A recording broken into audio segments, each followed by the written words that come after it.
స్వేచ్ఛ అగ్రికల్చర్ ప్రేక్షకులకి నమస్కారం. రైతులు, రైతు సలహాదారులు, ఉద్యానవన యజమానులను దృష్టిలో ఉంచుకొని నేలల యాజమాన్యానికి జీవావరణ నిర్వహణ ఎలా ఉండాలి, నేలల ఆరోగ్యం గురించి జీవావరణ పద్ధతుల ద్వారా నేలలను అభివృద్ధిపరచి ఆరోగ్యంగా ఉంచాలనే ఉద్దేశ్యంతో సమగ్ర విజ్ఞానం అందించాలనే ప్రయత్నమే మా ఈ స్వేచ్ఛ అగ్రికల్చర్ ఛానల్. మొదటి ప్రయత్నంగా నేలలలో సేంద్రియ పదార్థ నిర్వహణపై కేంద్రీకరించాం. గతంలో 80% మంది వ్యవసాయం మీదనే ఆధారపడిన మన దేశ రైతాంగం 40% వరకు పడిపోయింది. అదుపు తప్పి వాడుతున్న రసాయనాల వాడకంతో వ్యవసాయం పెడధోరణి పడుతోంది. విచక్షణారహితంగా వాడుతున్న రసాయన ఎరువుల వలన పర్యావరణం కలుషితమవుతోంది. ఈ అధిక రసాయనాల వినియోగం వలన నేల జవసత్వాలను కోల్పోయి చౌడుబారుతోంది. పిత్రజీవులు చనిపోయి జీవ వైవిధ్యం దెబ్బతింటోంది. రైతాంగం వాడుతున్న రసాయన మందులకు చీడపురుగులు నిరోధక శక్తిని పెంచుకుంటున్నాయి. వీటి వలన రైతుకు సాగు ఖర్చు పెరుగుతోంది. భూమిలో కర్బన శాతం తగ్గుతోంది. వీటన్నింటి దృష్ట్యా సేంద్రియ వ్యవసాయ ఆవశ్యకత, అవగాహన రైతాంగానికి తెలియజేయడానికి ముదిగొండ మండలం పెదమండవ గ్రామం నుండి గత 8 సంవత్సరాలుగా సేంద్రియ వ్యవసాయం చేస్తున్న చల్లా నాగేశ్వరరావు గారితో ఈరోజు మన మాట ముచ్చట. నమస్కారం నాగేశ్వరరావు గారు. నమస్తే మేడం. మీ యొక్క విద్యాభ్యాసం ఎక్కడ చేశారు, ఏం చదువుకున్నారు? నాది MSc PhD madam. Osman university degree వరకు, బీఎస్సీ వరకు ఖమ్మంలో చేశాను. రిమైనింగ్ పీజీ అండ్ అబోవ్ అంతా హైదరాబాద్ ఉస్మాన్ యూనివర్సిటీ మేడం. ప్రస్తుతం గ్రామాలలో ఎవరైనా మా పిల్లల్ని చదివించి పెద్ద పెద్ద ఉద్యోగాల్లో చూసుకోవాలి అనుకుంటారు తల్లిదండ్రులు. అటువంటి దాని నుంచి మీరు ఎంఎస్సి పిహెచ్డి చేసి ఉన్నారు. ఉద్యోగం వైపుగా కాకుండా ఈ వ్యవసాయం వైపు మీరు ఆసక్తి చూపించడానికి గల కారణం ఏంటి? మేడం, మన దేశంలో వచ్చేసి యావరేజ్గా డైలీ ఒక 1000 మంది ఫార్మర్స్ అగ్రికల్చర్ బంద్ చేస్తున్నారు మేడం. సో మనకి ఎక్కడ ఏంటంటే ఉపాధి అనేది ఓన్లీ ఇండస్ట్రీ సెక్టర్కే మనకి ఫిక్స్ అయిపోయింది. సో పల్లెటూర్లలో ఏంటంటే ఉపాధి అనేది చాలా తక్కువగా అని జనాలు ఒక క్రియేషన్ అనేది జరిగిపోయింది. విలేజ్ నుంచి సిటీస్కి మైగ్రేషన్స్ అనేది చాలా అనుకున్న దానికంటే పెరిగిపోయింది. దానివల్ల ఏంటంటే మన పల్లెటూరులో జనసాంద్రత తీసుకున్నా కూడా, మైగ్రేషన్ తీసుకున్నా కూడా పర్సంటేజ్ చూసుకుంటే చాలా ఎక్కువ అయిపోయింది అనమాట. అప్పటికి ఈ యొక్క ఇండస్ట్రీనే అంటే వ్యవసాయం చేసేటోళ్ళు ఎవరు ఉండరు అనేటువంటి ఒక రకమైన బాధ అనేది కలిగింది. సో మన తరపున నా వంతుగా నేను అట్లీస్ట్ మనం చదువుకున్నాం, ఒక నాలెడ్జ్ వచ్చింది, దాని యొక్క ప్రాముఖ్యత, దాని యొక్క ఇంపార్టెన్స్ అనేది నాకు అనిపించింది. ఈ యొక్క ఫీల్డ్ అనేది వేరే ఏ సెక్టర్ కంటే కూడా ఈ యొక్క సెక్టర్ అనేది గ్యారంటెడ్ సెక్టరు, దానికి ఎటువంటి ఇబ్బందులు ఉండవు అని చెప్పేసి నేను ఈ నిర్ణయం తీసుకొని అట్లీస్ట్ మనల్ని చూసేసి కొత్తగా వచ్చినటువంటి యువత అనేది సో పట్టణాల కోసం ఏదో ఉంటుందని చెప్పేసి దూరపు కొండలు నులుపులాగా అనుకొని గ్రామాలను వదిలిపెట్టేసి పట్టణాలు రాకుండా ఉండాలి, అలా చేయాలనేది ఒక ఆలోచన విధానంతో ఒక విలేజ్లో నా యొక్క ఆలోచన ఏంటంటే మనం ఒక సాల్ట్ కోసం తప్పితే విలేజ్ను వదిలిపెట్టిపోవద్దు. ఎక్కడ తయారైన మనకి నిత్యావసర సరుకులు తీసుకున్న ప్రతిదీ కూడా మన గ్రామంలోనే తయారు చేసుకోవాలి. అటువంటి కుటీర పరిశ్రమలు ఏర్పరచాలి. సో యూత్ ఎంపవర్మెంట్, యువత అనేది ఎక్కడో సిటీలో 10,000కి 20,000కి ఒక వాచ్మెన్ ఉద్యోగం కోసం, ఇంకొక దానికోసం కూడా కొన్ని వేల మంది, లక్షల మంది హైదరాబాద్లో నివాసం ఏర్పరచుకున్నారు. కానీ వాళ్ళందరూ ఏంటంటే దానికంటే ఎక్కువ కూడా పల్లెటూర్లలో ఉండి సంపాదించుకోవచ్చు. డబ్బులు ఒకటే కాదు మేడం, మెయిన్ ఏంటంటే పల్లెటూరులో ఉంటే స్వచ్ఛమైన గాలి అనేది మనం కొన్ని కోట్ల రూపాయలు ఇచ్చినా కూడా మనం హైదరాబాద్లో మనం తీసుకురాలేం. అంత గాలి కావాలంటే సిలిండర్లు వెనకేసుకొని తిరగాలి.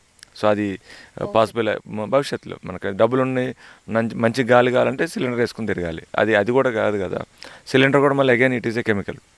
సో ఆక్సిజన్ వస్తుందంటే మనకి ఒక కెమికల్ ప్రాసెస్లో దాన్ని తయారు చేస్తారు ఆక్సిజన్ కూడా, దాని అంతరకు అది రాదనమాట. సో మనకి హాస్పిటల్స్లో దొరికే ఆక్సిజన్ ఫుడ్ గ్రేడ్ అంటే ఫార్మా గ్రేడ్ ఆక్సిజన్ అనేది కూడా ఒక అట్మాస్ఫియర్లోంచి డిఫరెంట్ గ్యాసెస్ని తీసుకుని దాన్ని ప్యూరిఫై చేస్తారు. It is again A purification system అనమాట. సో మన విలేజ్లలో ప్రతి ఒక్క పర్సన్ కూడా మన రెవెన్యూ ఎంత సంపాదించాలి, 50,000 సంపాదించాలా, 1,00,000 రూపాయలు సంపాదించాలి. విలేజ్లో ఉండి కూడా 1,00,000 రూపాయలు సంపాదించుకున్నటువంటి ఈ రోజుల్లో చాలా అవకాశాలు ఉన్నాయి. సో వాటన్నిటిని ఎక్స్ప్లోర్ చేసేసి కొత్తగా వచ్చే యూత్కి మనం ఒక గైడెన్స్ ఇచ్చేసి వాళ్ళకి ఒక రోల్ మోడల్ చూపిస్తే అందరూ కూడా విలేజ్లలో ఉండాలని ఒకే ఒక ఆలోచనతో నేను ఇక్కడ వ్యవసాయం స్టార్ట్ చేయడం జరిగింది. మీరు ఇక్కడ వ్యవసాయం చేయాలి అని నిర్ణయించుకున్న నాటికి ఉన్నటువంటి వ్యవసాయ పరిస్థితులు గ్రామాల్లో ఏ విధంగా ఉంది? నేను స్టార్ట్ చేసినప్పటికే చాలామంది వ్యవసాయం చేయటం బంద్ చేశారు. సో అది చూసుకొని నేను ఈ ప్రోగ్రామ్ని ఏదైతే ఉందో ఇది అంటే డిఫరెంట్ సెక్టర్ అనమాట. మీరు చూసుకుంటే ప్రతి సంవత్సరం కొన్ని లక్షల మంది పీజీలు చేసుకొని బయటకు వస్తున్నారు, కొన్ని లక్షల మంది. కానీ ఉపాధి పరంగా చూసుకుంటే అంత ఈవెన్ ప్రైవేట్ సెక్టర్ కలిపినా కూడా అన్ని ప్లేస్మెంట్స్ ఉండవు. మరి వీళ్ళందరికీ ఎక్కడ తీసుకొచ్చేయాలి? ఎంతమందినైనా అకామిడేట్ చేయగలిగిన ఫీల్డ్ ఏది ఉందంటే అది అగ్రికల్చర్ మాత్రమే. ఎంతమంది వచ్చినా కూడా వాళ్ళకి ఉపాధి ఉంటుంది. అది ఆ యొక్క ఫీల్డ్కి ఉన్నటువంటి ఒక గొప్పతనం. సో మనం ఎంతో అంటే మూలాలను వెతుక్కోవటం అంటారు కదా, ఇటువంటి అవకాశాలు ఉన్నటువంటి విలేజ్ను వదిలిపెట్టి మనం సిటీస్కి మైగ్రేట్ కావడం అనేది అది ఇండస్ట్రియలైజేషన్ అవ్వాలి, దానికి ఒక లిమిటెడ్ ఎక్స్టెంట్లో జరగాలన్నమాట. ఇండస్ట్రీస్ పెరగాలి, అది డెవలప్మెంట్కి చిహ్నం. కానీ ఉన్నవి వదిలేసుకొని పోవటం అనేది కరెక్ట్ కాదు. సిటీలో కూడా వాటి రిక్వైర్మెంట్ ఉన్న వాళ్ళు చాలామంది ఉన్నారు, వాళ్ళు చూసుకుంటారు. సో పల్లెటూరులో పెరిగేసి మన ఇల్లు వాకిలి అన్నీ వదిలేసుకొని పోయేసి ఏదో సంపాదించాలి అని వ్యామోహంతో మనం వెళ్ళిపోతున్నాం. డబ్బు అనేది ఈ రోజుల్లో ఒక పార్ట్ ఆఫ్ లైఫే, కానీ డబ్బే జీవితం కావాల్సిన అవసరం లేదు. మనం 70 కోట్ల రూపాయలు డబ్బులు ఉన్నా కూడా మీకు ఆరోగ్యం లేకపోతే దాంతో ఉపయోగం లేదు. ఈరోజు చూసుకుంటే ప్రతి పల్లెటూరులో కూడా 3 నుంచి 4 మందుల షాపులు వచ్చినాయి ప్రతి పల్లెటూరులో కూడా. ఒకప్పుడు ఒక మెడికల్ షాపుకి పోవాలంటే మండల లెవెల్లో వెళ్ళిపోయేవాళ్ళు. అలాంటిది జనాభా పెరిగారు కావచ్చు, కానీ జనాభాలతో ఒకే ఏరియాలో కూడా హాస్పిటల్స్ పెరగవచ్చు, మెడికల్ షాపులు పెరగచ్చు. కానీ విలేజ్లలో మెడికల్ షాప్స్ మనకి వచ్చినాయి అంటే దాని ఉద్దేశం ఏంటంటే మనకి హెల్త్ మీద ఒక అవగాహన లేదు. రాను రోగాలు అనేవి చాలా మనం అనుకున్న దానికంటే ఎక్కువ లెవెల్లో పెరిగిపోతున్నాయి. కానీ ఎవరు కూడా ఈ యొక్క సీరియస్నెస్ని మనకి ఎవరు ప్రొజెక్ట్ చేయట్లేదు. ఒక చిన్న చూపు, వ్యవసాయం అంటే అది ఒక చిన్న చూపు. అంటే ఏం చదువుకోనడే వ్యవసాయం చేస్తారనేది ఒక నానుడు ఉంది. కానీ మనం చదువుకుంటే మనకి వ్యవసాయం ఎందుకు చేయాలి, ఓకేనా, దాన్ని ఏ రకంగా చేయాలి, ఇంకా అడ్వాన్స్డ్గా ఎలా చేయాలనేది చదువుకుంటేనే తెలుస్తుంది మేడం. యాక్చువల్గా ఏంటంటే నేను చదువుకోకపోతే దీని మీదకి వచ్చేటోని కూడా కాదు. మేబీ ఉన్నా కూడా ఒకళ్ళు చేసినా కూడా అందరిలాగానే ట్రెడిషనల్ ఫార్మింగ్ చేస్తూ ఉండేటోళ్ళు. యాక్చువల్గా ట్రెడిషనల్ ఫార్మింగ్ చేస్తే ప్రాబ్లం ఉండేది కాదు. కానీ ఉన్నటువంటి ట్రెడిషనల్ ఫార్మింగ్ని మనం ఒక డెవలప్మెంట్ పేరుతో దాన్ని ఒక సీడ్స్ పరంగా తీసుకుంటే హైబ్రిడేషన్ పేరుతో దాన్ని విచ్ఛిన్నం చేసేసాం. పెస్ట్ మేనేజ్మెంట్ పేరుతో వచ్చేసి నంబర్ ఆఫ్ పెస్టిసైడ్స్ ఫెర్టిలైజర్ తీసుకొచ్చేసి దాన్ని విచ్ఛిన్నం చేసాం. కానీ ఒక 60-70 సంవత్సరాల నాటి కాలంలో ఉన్నటువంటి వ్యవసాయ విధానాలు ఈరోజు ఎవరు పాటించట్లేదు. మనం దిగుబడే చూస్తున్నాం, కానీ అప్పట్లో ఒక కరువు వచ్చింది కాబట్టి ఒక గ్రీన్ రెవల్యూషన్ జరిగింది. కానీ గ్రీన్ రెవల్యూషన్ వచ్చిన తర్వాత దాన్ని చిన్నగా కూడా మనం ఒక పాత పద్ధతిలోకి డెవలప్ చేసుకుంటూ కొంతమందికి ఏమనిపిస్తుంది అంటే న్యాచురల్ ఫార్మింగ్లో మీన్స్ ప్రకృతి వ్యవసాయంలో చేస్తే దిగుబడి తక్కువ వస్తుందని చెప్పేసి చాలామంది ఒక అపోహ అనేది ఉంది. కాకపోతే 100% మనం ఫాలో అయితే ఎక్కడ కూడా కెమికల్ ఫార్మింగ్లో చేసే వాళ్ళకి ధీటుగా ఇంకా వాళ్ళకంటే ఒక బస్తా ఎక్కువ తీలేస్తాం, కానీ తక్కువ తీసే అవకాశం లేదు. సో మనం ఎప్పుడైతే విలేజ్లో ప్రతి ఒక్క ఐటమ్ని మనం మ్యానుఫ్యాక్చర్ చేసుకొని వాడుకునే స్టేజ్కి మనం వస్తామో ఆటోమేటిక్గా మనకు ఉన్నటువంటి ప్రాబ్లమ్స్ సాల్వ్ చేసుకోవచ్చు మేడం. అదే ఒక ఉద్దేశంతో నేను at least youth empowerment, village empowerment చేయాలనే ఉద్దేశంతో నేను స్టార్ట్ చేశాను. మీరు ఈ వ్యవసాయ రంగాన్ని ఎంచుకున్న తర్వాత జనరల్గా రైతులందరూ అవలంబిస్తున్నటువంటి ప్రస్తుత పరిస్థితుల్లో రసాయనిక వ్యవసాయం ఏదైతే ఉందో దాన్నే చేపట్టారా, రావడంతోటే మీరు ఇప్పుడు చేస్తున్నటువంటి సేంద్రియ వ్యవసాయ విధానాలు ఏవైతే ఉన్నాయో వాటితో మొదలుపెట్టారా? నేను స్టార్ట్ చేయటమే న్యాచురల్ ఫార్మింగ్తో స్టార్ట్ చేశాను మేడం. ఓకేనా. నేను అసలు ఇందులోకి ఎంటర్ అయిందే అది చేయాలనే ఉద్దేశంతో. ఓకేనా. సో దీంట్లో ఏంటంటే మనకి ఏదైతే ఉందో మన నీడు, దాని యొక్క అవసరం, ఏదైతే అవసరం ఉందనిపించిందో దాంతో నేను స్టార్ట్ చేయటం మొదలుపెట్టాను. సో నేను వచ్చిన పర్పసే అదనమాట. అంటే మనం చేస్తే మిగతా వాళ్ళు మోటివేట్ అవుతారు. అట్లీస్ట్ వాళ్ళకి ఇమీడియట్గా రారు, 1 సంవత్సరం పట్టవచ్చు, 2 సంవత్సరాలు పట్టవచ్చు. నేను ప్రిపేర్ అయ్యి దిగాను అనమాట. సో కొంతమందికి మనం అట్లీస్ట్ చూస్తే మనకి కనపడుతుంది. అంటే నీడు అసలు ఎందుకు చేస్తున్నాం అనేది. ఒకప్పుడు దీని యొక్క ఇంపార్టెన్స్ ఎవరికి లేదు, కానీ ఈరోజు చూస్తుంటే ఈవెన్ సెంట్రల్ గవర్నమెంట్ కూడా చాలా ఒక యుద్ధ ప్రాతిపదికగా వాళ్ళు స్టార్ట్ చేశారన్నమాట. ఈ ఇయర్ అట్లీస్ట్ 1 crore ఫార్మర్స్ని న్యాచురల్ ఫార్మింగ్లోకి కన్వర్ట్ చేయాలని చెప్పి ఒక టార్గెట్ పెట్టుకున్నారన్నమాట. అలా చూస్తుంటే కనుక సెంట్రల్ గవర్నమెంట్ కూడా వాళ్ళేదో జస్ట్ పొలిటికల్ బెనిఫిట్తో ఏం చేయట్లేదు. వాళ్ళు ఈ డెసిషన్ తీసుకోవడం కోసం 6-7 years బ్యాక్ వాళ్ళు స్టార్ట్ చేశారు. అది సిక్కింలో స్టార్ట్ చేశారు. దానికంటే బ్యాక్ ఎండ్లో వర్క్ చేసి దానికి రిజల్ట్స్ చూసేసి ఓకే ఇది మ్యాండేటరీ, ఇదే కెమికల్ ఫార్మింగ్ కనుక కంటిన్యూ చేస్తే నెక్స్ట్ మనకు ఒక 15-20 సంవత్సరాల్లో ఈ భూమిలో మట్టి అనేది ఏదైతే మనం అనుకుంటున్నామో అది కంప్లీట్గా ఇసుక మాత్రం మిగులుతుంది. మనకి సారవంతం అంటే ఏమి ఉండదు. టన్నులు మనం యూరియాలు, డిఏపీలు వేసేసి ప్లస్ హెర్బిసైడ్స్, పెస్టిసైడ్స్ అన్నీ కొట్టేసి ఒక భూమిలో ఒక జీవం లేకుండా మనం దాన్ని చేస్తున్నమాట. ఎప్పుడైతే భూమిలో జీవం లేకుండా పోతుందో ఆటోమేటిక్గా మనకి ఇసుకకి మట్టికి తేడా ఏంటంటే మట్టి ఇసుక కలిసే ఉంటుంది. ఆ జీవం ఎప్పుడైతే మట్టి నుంచి వేరైపోద్దో మిగిలితే మనకి శాండ్ వస్తుంది అన్నమాట. సో జీవం కోల్పోతే మిగిలేదు శాండే. శాండ్లో మనం ఏమైనా పంటలు పండించేస్తాం. శాండ్కి మీరు 1000 బస్తాలు వేసి కూడా మొక్కలు తీయలేరు ఇసుకలో. సో ఇసుక అనేది ఇట్ ఈజ్ ఇనర్ట్ అనమాట, అంటే జడ స్వభావం కలిగింది. దాంట్లో ఎటువంటి న్యూట్రియంట్స్ ఉండవు. సిలికాన్ కూడా ఇండైరెక్ట్ రూపంలో ఉంటుంది ఇసుకలో, డైరెక్ట్గా దాంట్లో సిలికాన్ కూడా రాదనమాట. దాన్ని కన్వర్ట్ చేసి చేయాలన్నమాట. సో ఇలాంటి పరిస్థితుల్లో మనం ఎంటర్ అయితే అట్లీస్ట్ ఒక విలేజ్లలో జనాలకు ఒక అవగాహన అనేది చూసన్న కొంత నేర్చుకుంటానన్న ఉద్దేశంతో నేను స్టార్ట్ చేశాను. ఎన్ని ఎకరాలు సాగులోకి తీసుకున్నారు? ఏ ఏ పంటలు పండించారు? నేను ప్రస్తుతానికి 27 ఎకరాల్లో చేస్తున్నాను మేడం. దాంట్లో 18 ఎకరాల్లో మేజర్గా వరి వేస్తున్నాను. వరి అనేది యాక్చువల్గా మాకు వేరే ప్రత్యామ్నాయ పంట లేకపోవడం వల్ల చేస్తున్నాను. మా ఓన్ కొంత ఉంది, మిగతాది ఎక్కువ లీజ్ బేస్లో ఉన్నాయన్నమాట. సో దాంట్లో ఏంటంటే మనకి 18 acres భూమి, మిగతాది మనకి 10 acres, ఒక 1.5 acre వరకు బనానా ఉంది, ఒక 1.5 acre చిల్లీ ఉంది, ఒక 4 acres రెడ్ గ్రామ్ ఉంది, మిల్లెట్స్ కొంత ప్లస్ పల్సెస్ వేస్తాం, కందులు, మినుములు, పెసర్లు, నెక్స్ట్ సెసమిన్ కొంత వేస్తాం. అంటే రొటేట్ చేస్తున్నట్టు ఒక క్రాప్ తర్వాత ఒకటి అట్లా. ఈ పంట మీరు అంటే వ్యవసాయ విధానాన్ని స్టార్ట్ చేసే ముందుగా భూసార పరీక్ష చేయించడం కానీ చేశారు? నేను ఎటువంటి టెస్టులు చేయలేదు మేడం. ఈవెన్ ప్రోడక్ట్ని కూడా నేను టెస్ట్ చేయాలని కూడా అనుకోలేదు.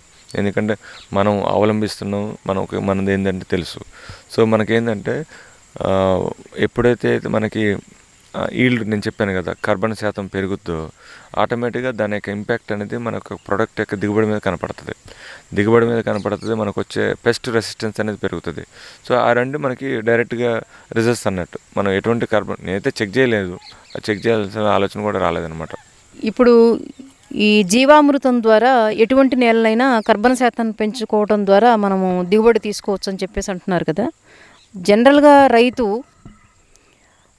భూసార పరీక్ష చేయించకుండా ఒక ఫెర్టిలైజర్ షాపుకి కానీ పెస్టిసైడ్స్ షాపుకి కానీ వెళ్ళి పక్క పొలంలో రైతు ఏ విధమైనటువంటి కెమికల్స్ వాడుతున్నాడో వాటిని ఇవ్వమని చెప్పి అడుగుతాడు. అంటే వాళ్ళ యొక్క పొలంలో భూమి యొక్క సామర్థ్యం ఏది లోపించింది, ఏది ఎక్కువగా ఉంది అనేది పరీక్ష చేయించుకోకుండానే పక్కన వాళ్ళు వాడారు, దాన్ని మనం డూప్లికేషన్ చేసే విధానమే ఇప్పటి వరకు వ్యవసాయదారుడికి ఉంది. దానివల్ల రైతుకి వచ్చేటువంటి నష్టం ఏంటి? యాక్చువల్గా ఏంటంటే కెమికల్ ఫార్మింగ్లో వరకు సాయిల్ టెస్ట్ చేయించుకొని వాడితే అట్లీస్ట్ కొంతవరకు వాళ్ళు సేవ్ అవుతారు. ఇప్పుడు సపోజ్ మా సాయిల్ ఉందనుకోండి, సాయిల్ టెస్ట్ చేస్తే మనకు దాంట్లో ఏ డెఫిషియన్సీ ఉందో అదే డెఫిషియన్సీ మందులు వాడితే సరిపోతుంది. మామూలుగా కెమికల్ ఫార్మింగ్లో వాళ్ళు తీసుకుంటే కనుక మనం ఏం సాయిల్ టెస్ట్ చేయకుండా డైరెక్ట్గా వెళ్ళేసి సపోజ్ పాస్ప్రస్ వేస్తున్నాం అనుకోండి, పాస్ప్రస్ కానీ డిఏపి అంటే డైఅమోనియం ఫాస్ఫేట్ ఉంటుంది డిఏపి. మన సాయిల్లో డిఏపి అంటే పాస్ప్రస్ కంటెంట్ పుష్కలంగా ఉంది, పాస్ప్రస్ బాగుంది, అమ్మోనియా కంటెంట్ నత్రజని కూడా బాగుంది అనుకోండి ఎగ్జాంపుల్ ఉన్నప్పుడు మనం డిఏపి వేసే ఉపయోగం ఏంటో చెప్పండి. సో మనకి వేరే అదర్ జింక్ కావచ్చు, మ్యాంగనీస్, కోబాల్ట్, మ్యాక్రో అంటే సూక్ష్మ స్థూల పోషకాలు అనేవి కూడా మనం చెక్ చేసుకొని వాటిలో ఏదైతే తక్కువ ఉన్నదో వాటిని ఎంత మోతాదులో కావాలో అంతే వాడుకుంటే సరిపోతుంది. ఇప్పుడు మనకున్న ట్రెండ్ ఏంటంటే ఒక క్రాప్ వేస్తుంటే వీళ్ళు ఏం చేస్తారు, టెస్టింగ్లు ఏం చేయకుండా ఒక ఎకరానికి 4 బస్తాలు 5 బస్తాలు, అది కూడా డోస్ ఎట్లా ఫిక్స్ చేస్తారంటే పక్కన పొలం కూడా ఎన్ని వేస్తే దానికంటే +1 అది వాళ్ళ డోసేజ్. అంతేగాని ఎకరానికి ఇన్ని వేద్దాం, ఈ సంవత్సరం 5 వేసాం, నెక్స్ట్ ఇయర్ ఏమైనా పచ్చి రొట్టెల ఎరువులు పెంచుకొని కొంచెం తగ్గిద్దాం, అలా ఉండదు ప్లానింగ్. పక్కన ఎన్ని వేస్తున్నా +1 మంది, నెక్స్ట్ ఇయర్కి ఏమైంది వీడిని చూసి వాళ్ళు ఇంకో +1 వేస్తారు, అట్లా యాడ్ చేసుకుంటూ పోతారన్నమాట. సో యాక్చువల్గా కెమికల్ ఫార్మింగ్ యూరియా వేసేటోళ్ళు కూడా ఫస్ట్ ఏంటంటే అట్లీస్ట్ సంవత్సరానికి తగ్గించుకుంటూ పోతే కొంత వ్యత్యాసం అనేది కనపడుతుంది. ఇక్కడ ఏంటంటే పెంచుకుంటూ పోతున్నారు. ఇట్లా పెంచుకుంటూ పోతే ఏమైందంటే చివరికి భూమి అంతా కూడా రాయిపోద్ది. రాయిల్లో కానీ ఇసుకల్లో కానీ మనం ఏమైనా పండిస్తాం, పంటలు ఏమి పండించలేం. ఇది అనేది అంటే రైతులకి మెయిన్ ఒక అవగాహన అనేది లేక, ఒక ప్రత్యేకమైనటువంటి అవగాహన లేకపోవడం వల్ల రైతులు ఇక్కడ ఇబ్బందులు పడుతున్నారు అనమాట. వాళ్ళకి కనుక గవర్నమెంట్ నుంచి కానీ ఒక అడ్వైజరీ కమిటీ నుంచి కానీ ప్రతి రోజు ప్రతి వారం సీజన్ తగ్గట్టు ఒక ఎలా అంటే ఎలక్షన్ క్యాంపెయిన్ ఉంది మనం, ఎలక్షన్ క్యాంపెయిన్కి ఏ రేంజ్లో నడుస్తుంది పబ్లిసిటీ, అటువంటి పబ్లిసిటీ ఫార్మర్స్ కోసం ఎందుకు పెట్టట్లేదు జనాలు? ఆ లెవెల్లో పబ్లిసిటీ పెడితే ఆటోమేటిక్గా వాళ్ళకి మైండ్లో ఇంజెక్ట్ అయిపోతుంది. ఇంజెక్ట్ అయినప్పుడు ఏమవుతుందంటే అట్లీస్ట్ కొంత పర్సంటేజ్ అయినా స్టార్ట్ చేసినప్పుడు ఎప్పుడైతే వాళ్ళు ఇంప్లిమెంట్ చేసినప్పుడు దాని యొక్క ప్రభావం అనేది మన ప్రోడక్ట్లో కనపడుతుంది, దిగుబడిలో కనపడుతుంది. ఈ దిగుబడి పెరిగితే ఆటోమేటిక్గా దాని క్వాలిటీ పెరిగిపోద్ది. ఇవన్నీ కూడా ఒకదానికొకటి చైన్ సిస్టమ్స్ అనమాట. ఇవన్నీ ఒకటి చిన్నపాటి చేంజ్ తీసుకున్నా కూడా దాని యొక్క ఇంపాక్ట్ అనేది క్యూములేటివ్ ఎఫెక్ట్ లాగా యాడ్ అవుతూ ఉంటుంది అనమాట. ఈ సేంద్రీయ వ్యవసాయ విధానాన్ని మీరు తీసుకున్న మొదటి సంవత్సరం మీ పంటల్లో వచ్చినటువంటి దిగుబడి పర్సంటేజ్ ఎలా ఉంది? మేము యాక్చువల్లీ నేను స్టార్ట్ చేయటం మేడం డైరెక్ట్గా ఫస్ట్ ఒక 2 acres చేశాను. 2 acresలో ఫస్ట్ ఇయర్ స్టార్ట్ చేసినప్పుడు ఏంటంటే నాకు 52 బ్యాగులు వచ్చినాయి మేడం, అంటే ఎకరానికి 26 బస్తాలు వచ్చినాయి. బయట వాళ్ళకి అప్పుడు 30 బస్తాలు వచ్చినాయి. సో నేనేంటంటే అసలు 10 బస్తాలు వస్తాయని డిసైడ్ అయ్యి దిగాను, 10 అనుకుని దిగాను. సో ఫార్చునేట్లీ అది 52 బస్తాలు కావటం వల్ల నాకు ఇంకా ఎక్కువ అనిపించింది. తర్వాత ఇప్పటివరకు కూడా ఏంటంటే మాకు అంటే ప్యాడీ పరంగా చూసుకుంటే కనుక మనకి సెకండ్ ఇయర్లో అంటే నేను ప్రతి ఇయర్ వెరైటీస్ మారుస్తూ ఉంటాను, అంటే దేశీ సీడ్స్ మార్చడం వల్ల ఏంటంటే ఒక్కొక్క ఈల్డ్ వెరైటీ ఒక్కొక్క ఏరియాకి అడాప్ట్ కావడానికి కొంత టైం పడుతుంది అనమాట, నేటివ్ సీడ్స్ కాబట్టి. మళ్ళీ అదే సీడ్ నెక్స్ట్ ఇయర్కి మంచిగా వస్తుంది ఈల్డ్. సో ఇప్పటివరకు ఏంటంటే మనకి 23 బ్యాగ్స్ వరకు మేము దిగుబడి తీసుకున్నాం. ఫస్ట్ ఇనీషియల్గా 26 వచ్చినాయి. తర్వాత ఏమైందంటే వెరైటీ చేంజ్ చేయడం వల్ల 16కి వచ్చేసింది అనమాట. అదే వెరైటీ నేను కంటిన్యూ చేసుకుంటూ వస్తున్నాను. 16 నుంచి ఇప్పుడు 23కి పెరిగిపోయింది అనమాట. సో ఇందులో మనకు మెయిన్ ఏంటంటే నేను తీసుకున్నది మోడల్ కాదు మేడం, నేను చేసే దాంట్లో చాలా గ్యాప్స్ ఉన్నాయి. మెయిన్ ఏంటంటే ఎగ్జిక్యూషన్ అనేది నేను యాక్చువల్గా వృత్తిరీత్యా జాబ్ చేయటం నేనేదో వీకెండ్లో ఫార్మింగ్ చేస్తాను తప్పితే ఫుల్ టైం నేను ఎక్కడ ఉన్నాను. ఒక రైతు ఎప్పుడైతే ఫుల్ టైం తన క్షేత్రంలో ఉంటారో వాళ్ళు కనుక పాటిస్తే కెమికల్ ఫార్మింగ్లో కంటే ఎక్కువ ఆదాయం పొందొచ్చు, వాళ్ళకంటే ఎక్కువ దిగుబడి తీసుకోవచ్చు, అల్టిమేట్గా డబ్బులు వస్తాయి. ఇప్పుడున్నటువంటి మోడల్స్ ఎవరైనా చేయాలనుకున్న ఫార్మర్స్ ఉంటే కనుక 1 ఎకరానికి 3 నుంచి 5 లక్షలు తీసుకునే రైతులు కూడా ఉన్నారు. అటువంటి క్షేత్రాలను విజిట్ చేసుకొని అదే సిస్టమ్ మనం అప్రోచ్ అయితే కనుక ఆ లెవెల్లో మనం చేసుకోవచ్చు. అదేవిధంగా కొన్ని commercial crops just like vegetables తీసుకున్నారనుకుంటే వెజిటేబుల్స్లో 1 ఎకరం నుంచి నెలకు ₹1,00,000 సంపాదించే వాళ్ళు కూడా ఉన్నారు, 1 ఎకరం నుంచి 1,00,000 నెలకి. సో అట్లాంటివి ఏంటంటే కొంత లెవెల్లో ప్రాక్టికల్గా ఒక తక్కువ విస్తీర్ణంలో మనం వేసుకొని దాన్ని అడాప్ట్ చేసుకోవాలన్నమాట. అక్కడ ఏంటంటే మనం టన్నులు కొన్ని హెక్టార్లలో వరి పండిస్తున్నాం, మనకు అంత అవసరం లేదు. వరి పండించిన వాళ్ళు బొచ్చరి మంది ఉన్నారు. సో మనకేంటంటే మన ఊర్లో ఎంతమందికి మన కుటుంబానికి ఎంత వరి కావాలో అంతే పండించుకుంటే వరి అనేది ఒక విధ్వంసం. వరి అనేది ఒకప్పుడు ఉన్న దానికంటే నీటి వస్తువులు చూసుకొని వేశారు. అట్లా నీరు ఎంత కొన్ని లక్షల క్యూబిక్ లీటర్స్ మనం వరికి వాడతాం అనమాట. వరి కానీ చెరుకు కానీ తీసుకుంటే మనకు అంత విధ్వంసం చేసేసి భూములలో బోర్లు వేసేసి బావిలు తీసేసుకొని వరి పండించాల్సిన అవసరం లేదు. మిల్లెట్స్ తీసుకోండి, దాని యొక్క కన్జంప్షన్ మనకి ఒక కుటుంబం మొత్తానికి కూడా 10 నుంచి 15 కేజీలు మిల్లెట్స్ సరిపోతాయి. 10 కేజీలు మోర్ దెన్. అదే రైస్ తీసుకుని 50 కేజీలు పడతాయి. సో 10 కేజీలు మిల్లెట్స్ పండించడం పట్టే ఖర్చు కంటే 50 కేజీలు బియ్యం పండించే ఖర్చు ఎక్కువ ఉంటుంది. కానీ హెల్త్ పరంగా చూసుకుంటే తక్కువ వస్తుంది అన్నమాట. సో ఇట్లా మన డిమాండ్ తగ్గట్టే మనం ఇవి మార్చుకొని దాన్ని డిమాండ్ ప్లస్ నీడ్, ప్రజల యొక్క నీడ్ని చూసుకొని అన్నిటికంటే కూడా ముఖ్యం ఏంటంటే మనకి హెల్త్ ఇంపార్టెంట్.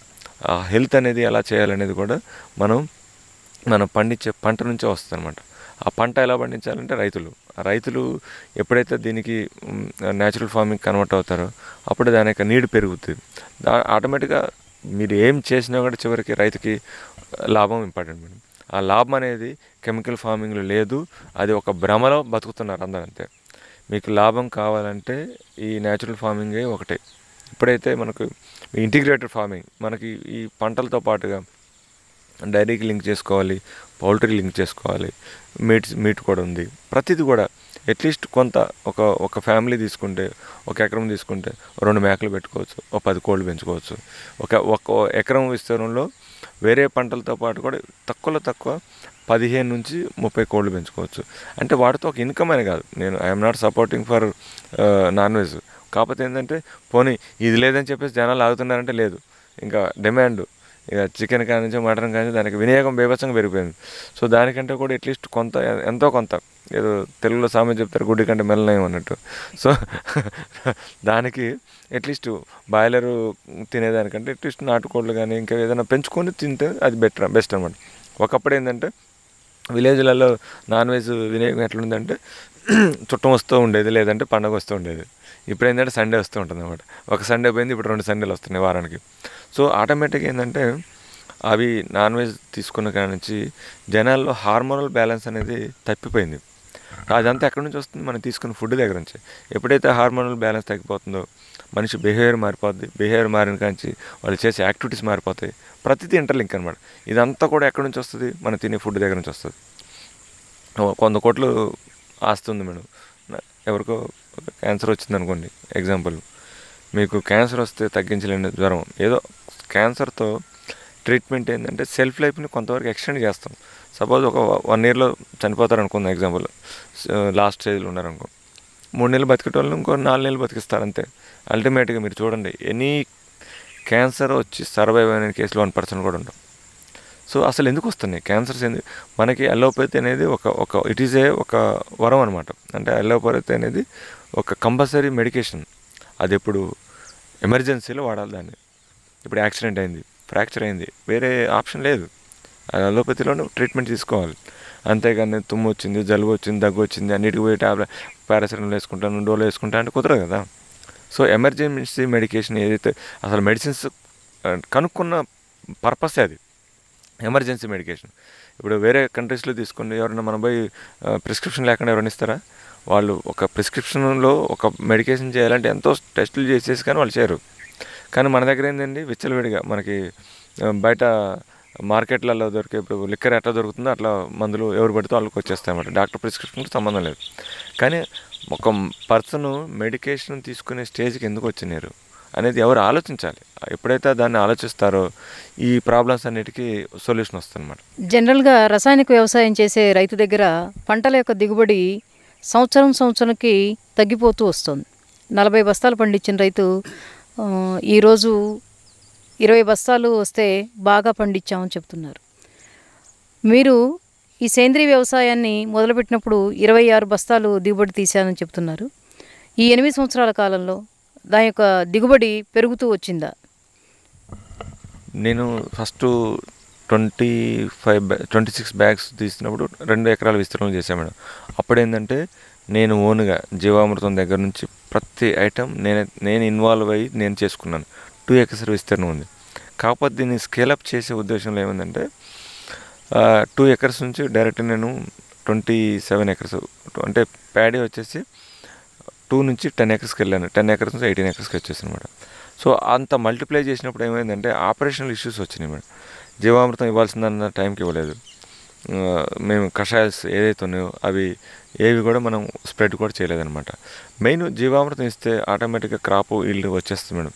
నేను అవ్వలేదు. నాకేంటంటే ప్రజెంట్గా అప్పుడు నేను వేరే బీపీటీ వెరైటీ వాడాను ఫస్ట్ ఇయర్లో, తెలియక నాకు, అంటే సీడ్ అవైలబిలిటీ లేక. సెకండ్ ఇయర్ ఎప్పుడు 2017 నుంచి ఎప్పుడైతే స్టార్ట్ చేసింది దేశ విత్తనాలు స్టార్ట్ చేస్తే నాకు 16 బస్తాలు వచ్చింది మేడం. 16 బస్తాల నుంచి ఇప్పుడు 23 బస్తాలకు వచ్చింది మేడం. అట్లా పెరిగింది. అది కూడా నేను ఎప్పుడో మేడం 15 రోజులకు ఒకసారి వస్తాను, కుదిరితే పని ఉంటే కనుక వీక్లీ వన్స్ వస్తాను. అదే నేను ఓన్గా చేశాను అనుకోండి, ఓన్గా ఇక్కడే 24 అవర్స్ ఇక్కడే ఉండి చేసుకుంటే కనుక మీకు చాలామంది రైతులు 50 బస్తాలు తీసిన వాళ్ళు కూడా ఉన్నారు మేడం. అవి ఏంటంటే వాళ్ళు ఫుల్ టైం చేసేటోళ్ళు. సో మనం ఏంటంటే పార్ట్ టైం అనేది ఇట్ ఈస్ నాట్ అడ్వైజబుల్ కూడా మీకు. అంటే దాన్ని ఇట్ ఈస్ ఒక వరం, అంటే దాన్ని ఏమంటారంటే యజ్ఞంలాగా చేయాలి. యజ్ఞంలాగా చేస్తే మీకు రిజల్ట్ కూడా, యజ్ఞం చేస్తే ఫలితం ఎట్లా ఉంటుంది, ఇది కూడా అట్లే ఉంటుంది మేడం. ఈ వ్యవసాయ విధానాల్లో మీరు తీసినటువంటి దిగుబడులను చూసిన తర్వాత కుటుంబ సభ్యుల యొక్క ప్రోత్సాహం ఏ విధంగా ఉంది? కుటుంబ సభ్యుల ప్రోత్సాహం మేడం, మా వాళ్ళ ప్రోత్సాహంతో నేను ఈ స్టేజ్కి వచ్చాను. మా మదర్ బాగా సపోర్ట్ చేస్తారు. కాకపోతే ఏంటంటే నేను ఒక అంటే అనుకుంటే ఎవరు చెప్పినా వినను. ఫస్ట్లో వద్దని చెప్పేసి అన్నారు, ఆయన కూడా వినకుండా నా ఓన్గా ఇంట్రెస్ట్తో చేయాలి, ఖచ్చితంగా చేయాలి, చూపించాలనే ఉద్దేశంతో నేను తీసుకొని చేశాను మేడం. కాకపోతే వాళ్ళ సపోర్టుతోనే మా మదర్ ఉండబట్టే ఇక్కడ మేనేజ్ చేస్తారన్నమాట. ఆమె సపోర్ట్ ఉంది, ఫ్యామిలీ పరంగా మంచి సపోర్ట్ ఉంది. ఈ గ్రామంలో మిగతా యువ రైతులని ఈ యొక్క మార్గంలోకి తీసుకురావాలనేటువంటి కాన్సెప్ట్ ఉందని చెప్పారు కదా, ఎంతమంది ఈ విధానాలను అనుసరిస్తూ వస్తున్నారు? ప్రస్తుతానికి మా ఊర్లో నాతో పాటు 4 చేస్తున్నారు మేడం. వాళ్ళు వాళ్ళ పంటల వరకు పండించుకొని చేసుకుంటున్నారు. అందరూ కూడా ఒక 1 ఎకర్ పెట్టుకొని చేసుకున్నారు. ఈ ఇయర్ ఏంటంటే నేను ఫార్మర్సే కాకుండా పెరటి తోట ఉన్నోళ్ళు కూడా, ఒక 120 గజాల స్థలం ఉన్నోళ్ళని కూడా ఇప్పుడు నెక్స్ట్ వీక్ అంటే ఈ సంక్రాంతి తర్వాత నుంచి అందరికీ నేను మొబిలైజ్ చేస్తున్నాను.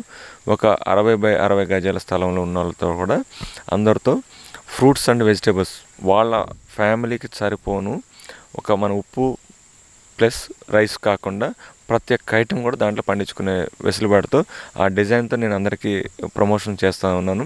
వాళ్ళకి టెక్నికల్గా ఎటువంటి సపోర్ట్ కావాలన్నా కూడా నేను ఇస్తాను.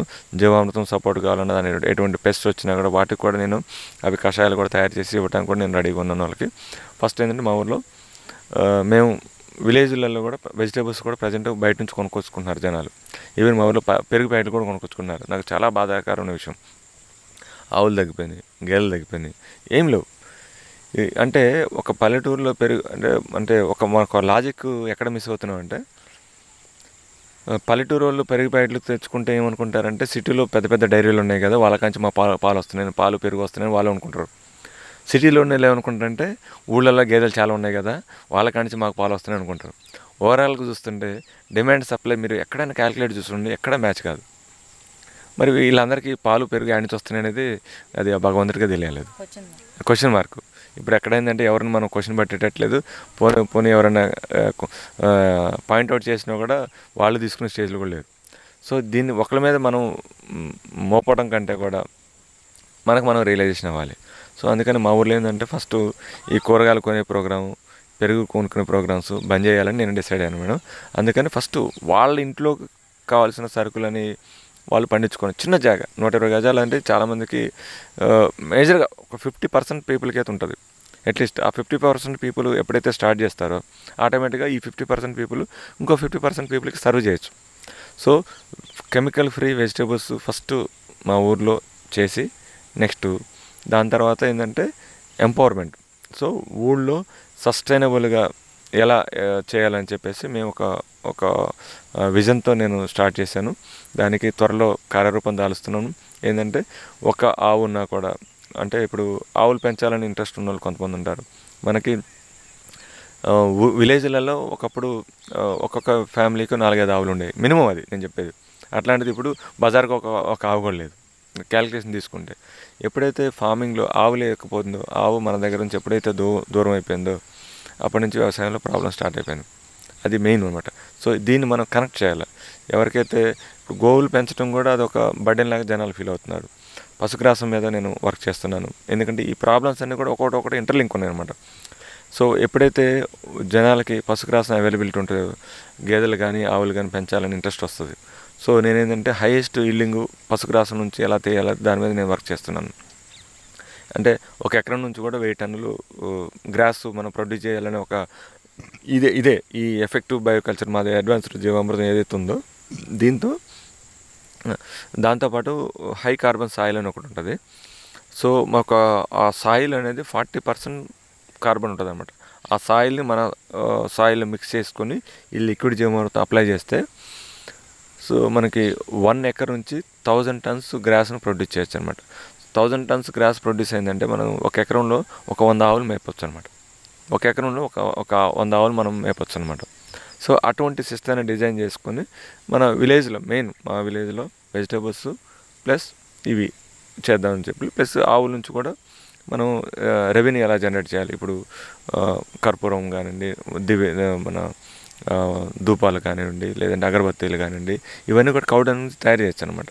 సో అటు కౌ బేస్డ్ గోశాలను ఎస్టాబ్లిష్ చేసుకుని గోశాల నుంచి వచ్చిన బై ప్రోడక్ట్ని మూత్రం ఉంది, మూత్రం నుంచి అరకు తయారు చేయటం, ఇవన్నీ కూడా మేము చిన్నగా జనాలని మొబిలైజ్ చేస్తున్నాను. మ్యాక్సిమం ఒక 3 to 6 monthsలో అది కార్యరూపం దాలుస్తుంది అనమాట. దాంతో ఏంటంటే చిన్నగా ఎవరైతే డ్వాక్రా మహిళలు ఉంటారో వాళ్ళు కూడా, అంటే అది కూడా బయటకు పనికి పోలేని వాళ్ళు ఉంటారు కదా, అంటే చిన్నపాటి శ్రమ చేయగలిగిన వాళ్ళు, వాళ్ళకి ట్రైనింగ్ ఇచ్చేసి వాళ్ళకి చేతి వృత్తి లాంటివి ఇట్లాంటివి డెవలప్ చేసుకొని వాళ్ళకి అట్లీస్ట్ ఫైనాన్షియల్ సపోర్ట్తో పాటు వాళ్ళ కాళ్ళ మీద వాళ్ళు నిలబడే శక్తిని మేము సమర్పిద్దామని చెప్పేసి మేము ట్రై చేస్తున్నాం అన్నమాట. ఈ ముదిగొండ మండలంలో ఉన్నటువంటి గ్రామాలన్నింటిలో ఎన్ని గ్రామాల్లో ఇటువంటి సేంద్రియ విధానాన్ని అవలంబిస్తున్నటువంటి రైతులు ఉన్నారు? ఇప్పుడు మేడం ముదిగొండలో దగ్గర 24 గ్రామాలు ఉన్నాయి మేడం. ప్రతి గ్రామంలో నాలాంటి వాళ్ళు ఉన్నారు, ప్రతి గ్రామంలో ఉన్నారు. కాకపోతే అంటే బయట ప్రపంచానికి ఎవరికి తెలియదు అనమాట. సో ఇప్పుడు మేమేంటంటే ప్రతి విలేజ్లో ఉన్నటువంటి న్యాచురల్ ఫార్మింగ్ చేసే ప్రతి రైతుని కూడా మనం కోఆర్డినేట్ చేస్తున్నాం. చేసేసి ఒక పర్సన్ ఒక 10 మందిని కన్వర్ట్ చేయడం, 10 మంది ఇంకో 20 మందిని, అట్లా ఫస్ట్ ఒక అవగాహన కార్యక్రమాలు తీసుకొచ్చేసి వాళ్ళకి ట్రైనింగ్లు, వాళ్ళకి టెక్నికల్గా సపోర్ట్ ఏది కావాలో అవి మేము సపోర్ట్ చేస్తాం అనమాట. చేపించేసి బై 2030 కల్లా కంప్లీట్గా ముదిగొండ మండలం మాత్రం కెమికల్ ఫ్రీ ఫార్మింగ్ చేయాలని ఒక ఉద్దేశంతో మేము పనిచేస్తున్నాం మేడం. వరి పంటలో ఈ సేంద్రియ వ్యవసాయ విధానాన్ని మీరు అవలంబిస్తూ ఉన్నారు. దానితో పాటుగా కంది, మిర్చి అనే వాణిజ్య పంటలను కూడా సేంద్రియ వ్యవసాయ విధానాల్లోనే చేస్తూ ఉన్నారు. వచ్చేటువంటి తెగుళ్ళని వరి పంటలో ఎదుర్కొన్నట్లుగా మిర్చిలో కూడా ఈ సేంద్రియ వ్యవసాయ విధానం ద్వారానే ఆ యొక్క పురుగుని కానీ తెగుళ్ళని కానీ పూర్తిగా నివారించడానికి అవకాశం ఉందా? ఇది యాక్చువల్లీ మన న్యాచురల్ ఫార్మింగ్లో మనకి ఒక 3 క్రాప్స్ ఛాలెంజింగ్ క్రాప్స్ ఉన్నాయి. ఒకటి యాపిల్, ఒకటి చిల్లీ, ఒకటి నెక్స్ట్ గ్రేప్స్. ఈ 3 క్రాప్స్ కొంచెం డిఫికల్ట్ క్రాప్స్ అనమాట. ఈ 3 కంపేర్ టు అదర్ క్రాప్స్ ఏది తీసుకున్నా కూడా. కాకపోతే ఈ ప్రోడక్ట్లు కూడా, ఈ క్రాప్స్ కూడా మీరు సిమ్లాలో తీసుకుంటే న్యాచురల్ ఫార్మింగ్ చేసే వాళ్ళు చాలామంది ఉన్నారు. యాపిల్స్ వితౌట్ కెమికల్స్ పండించే వాళ్ళు. ఈవెన్ మీరు మహారాష్ట్రలో తీసుకుంటే గ్రేప్స్ ఉన్నాయి. గ్రేప్స్ అక్కడ వితౌట్ కెమికల్స్తో పండించే వాళ్ళు చాలామంది ఉన్నారు. సో సేమ్ అలాగే చిల్లీ మన దగ్గర తీసుకుంటే మన ఆంధ్ర తెలంగాణలో ఒక ఎకరానికి అరౌండ్ 30 to 35 క్వింటాల్స్ తీసిన వాళ్ళు కూడా ఉన్నారు. సో నేను తీయలేదు, బట్ ఏంటంటే ఎందుకంటే నేను చేసిన దాంట్లో కొంత డ్రాబ్యాక్స్ ఉన్నాయి కాబట్టి మెయిన్ ఏంటంటే application part madam. Application part అనేది స్ప్రేయింగ్ జరగాలి. మీకు చిల్లీకి వరికి డిఫరెన్స్ ఏంటంటే వరిలో అసలు మేమైతే ఈ సంవత్సరం అసలు ఎంత వస్తుందో చూద్దామని చెప్పేసి జస్ట్ నాటు పెట్టేసేసి డైరెక్ట్గా హార్వెస్టింగ్ చేసే రోజు వెళ్ళాను అంతే. నాటు పెట్టేసి హార్వెస్ట్ అంటే చూద్దాం, it is just like experimental అన్నమాట. చిల్లీకి అట్లా కాదనమాట. సో మనకేంటంటే అట్లీస్ట్ ఈల్డ్ అనేది తగ్గుతుంది. ఎందుకంటే అది చలికి చలికి ప్లస్ వర్షం లేనప్పుడు ఎండిపోతుంది, మళ్ళీ వర్షం పడ్డప్పుడు ఎక్కువ వాటర్ ఉంటుంది, అన్ని వెదర్ కండిషన్ అది ఫేస్ చేస్తుంది. కానీ చిల్లీ అట్లా కాదు. చిల్లీని మనం పట్టించుకోకపోతే 10 రోజులలో బొగ్గైపోయి కూర్చుంటుంది అన్నమాట. అట్లాగే సో ప్రతి దానికి కూడా న్యాచురల్ ఫార్మింగ్లో you can take any crop అనమాట. ఏ క్రాప్ కూడా మన దగ్గర సొల్యూషన్ ఉంటుంది. సొల్యూషన్ అంటే ఒక మానిటరింగ్ సిస్టమ్ అనమాట. వరి అనుకోండి, 15 రోజులు చూడకపోయినా కూడా అట్లీస్ట్ దానికి ఎటువంటి పెద్ద ఇబ్బందులు రావు. కానీ మిరప తోటకైతే ప్రతిరోజు మనకి మానిటరింగ్ ఉండాలన్నమాట. ప్రతిరోజు మనం పొలంలోకి వెళ్ళాలి, అబ్జర్వ్ చేయాలి, దాని తగ్గట్టు మనం మేనేజ్ చేసుకోవాలి. దాంట్లో ఏంటంటే చిల్లీతో పాటు మిక్స్డ్ క్రాప్స్, బార్డర్ క్రాప్స్ కొన్ని, ప్లస్ పెస్ట్ అట్రాక్టింగ్ క్రాప్స్ కొన్ని, ఇవన్నీ చేసుకుని, అంటే it is just like A pest management, natural pest management సిస్టమ్ను ఫాలో అయ్యి మనం చిల్లీని చేసుకోవాలి. చిల్లీలు ఏంటంటే మనకి ఈవెన్ ఆంధ్ర తెలంగాణలో చాలామంది రైతులు ఫాలో అవుతున్నారు, దిగ్విజయంగా వాళ్ళు సక్సెస్ అయ్యారు మేడం.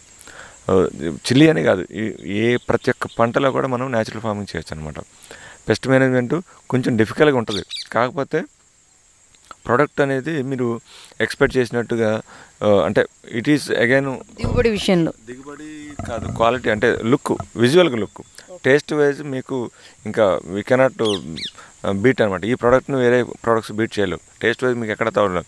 కానీ ఫిజికల్ అపియరెన్స్ కొన్ని వంకర రావటం, లేదంటే కొంచెం డిఫరెంట్గా ఉండొచ్చు. బట్ ఏంటంటే మీకు షైనీ కానివ్వండి, టేస్ట్ కానివ్వండి చూస్తే మీకు ఆసం ఉంటాయి అనమాట. అవి any crop, not only chilli, చెప్తాను ఏ పంటకైనా కూడా ఇది పాసిబుల్ అవుతుంది. ఈ వ్యవసాయ విధానాల ద్వారా మీరు యువతకి ఇచ్చే సందేశం ఏంటి? మెయిన్ ఏంటంటే మేడం, మెజారిటీగా మనకేంటంటే మినిమం ఎస్ఎస్సి 10th క్లాస్ వరకు చదువుతున్నారు. దాని తర్వాత ఒక 30-40% +2కి వెళ్తారు, దాని తర్వాత డిగ్రీకి చదువుతుంటారు. సో ప్రతి సంవత్సరం కూడా కొన్ని లక్షల మంది డిగ్రీలు పట్టాలు పట్టుకొని బయటకు వస్తున్నారు. సో ఇంతమందికి గవర్నమెంట్ మాత్రం ఎక్కడ వాళ్ళు ఉపాధి కల్పిస్తారు చెప్పండి? గవర్నమెంట్ కల్పించలేదు, ఈవెన్ ప్రైవేట్ సెక్టర్ కూడా కల్పించలేదు. సో మనం ఒక అవగాహన కోసం, లోక జ్ఞానం కోసం మాత్రం చదివితే సరిపోద్ది. Degree is more than sufficient అన్నమాట. డిగ్రీ వరకు మనకి లోక జ్ఞానం కోసం చదువుకొని ఆ తర్వాత ప్రతి విలేజ్లో కూడా మనం మన ఊర్లో ఉండి మనం చేసుకునే బిజినెస్లు ఉన్నాయి. వాటితో పాటు అగ్రి అనేది మేజర్ బిజినెస్ అనమాట. అగ్రికల్చర్ ఇక ఇట్ ఈజ్ మోర్ దాన్, మన జీడిపి చూస్తే కూడా 50-60% కమింగ్ ఫ్రమ్ అగ్రికల్చర్ సెక్టర్ అనమాట.